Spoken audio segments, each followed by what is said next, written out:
Mulai berlakunya peraturan pemerintah PP nomor 60 tahun 2016 pada 6 Januari lalu tentang kenaikan tarif penerimaan negara bukan pajak PNBP banyak dikeluhkan oleh masyarakat karena kenaikan tersebut mencapai 100% dari tarif lama.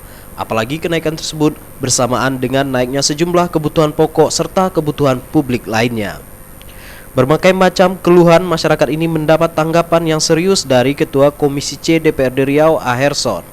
Menurutnya keputusan pemerintah pusat ini waktunya belum tepat karena seharusnya pemerintah juga memikirkan kebutuhan lain masyarakat yang pada saat bersamaan juga mengalami kenaikan seperti TDL, BBM dan kebutuhan pokok di pasaran yang juga harganya tidak kunjung stabil.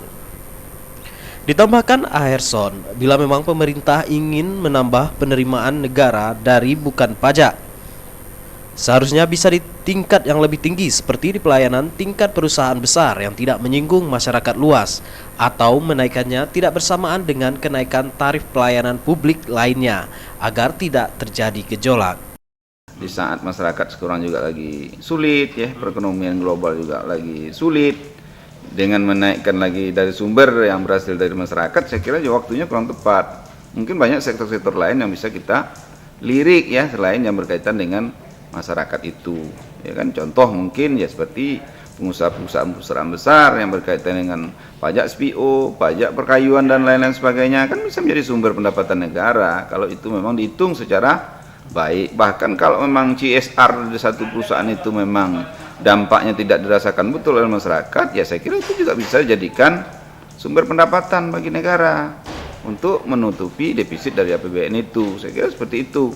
Kalau sumber-sumber yang dikaitkan dengan masyarakat, kepentingan publik dan segala macam, saya kira waktunya kurang tepat.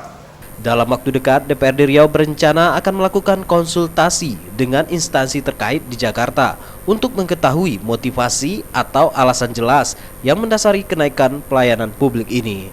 Bayu TPRI melaporkan. Rasionalisasi anggaran dan pembentukan organisasi perangkat daerah OPD baru yang mulai bekerja sejak awal tahun ini telah berdampak kepada terjadinya pengurangan jumlah pegawai di SKPD, khususnya pegawai yang berstatus sebagai honorer. Pengurangan ini tidak hanya di instansi di pemerintah provinsi, namun juga terjadi di kabupaten kota, yang bahkan jumlahnya mencapai ribuan pegawai. Menanggapi permasalahan ini, Wakil Ketua DPRD Riau Manahara Manurung saat dikonfirmasi mengatakan bahwa masalah ini merupakan masalah anggaran dan kemanusiaan. Jadi pihak SKPD harus bijak dan tahu mana tenaga honorer yang memang layak dipertahankan dan yang tidak layak untuk bekerja. Dan tidak semena-mena dalam memutus hubungan kerja agar mereka tidak terlantar setelah kehilangan pekerjaan. Ya, karena itu menyangkut menyangkut anggaran ya, menyangkut anggaran dan menyangkut manusiawi ya, dia apalah diperhitungkan di segala aspek agar jangan sampai terjadi pemutusan hubungan kerja yang mendadak ya. Kita minta kepada seluruh SKPD yang ada tenaga honor ya, dimanfaatkanlah seperti mungkin ya, seefisien mungkin ya, jangan berlebih-lebih. Kalau lebih ya perlu juga dikurangi.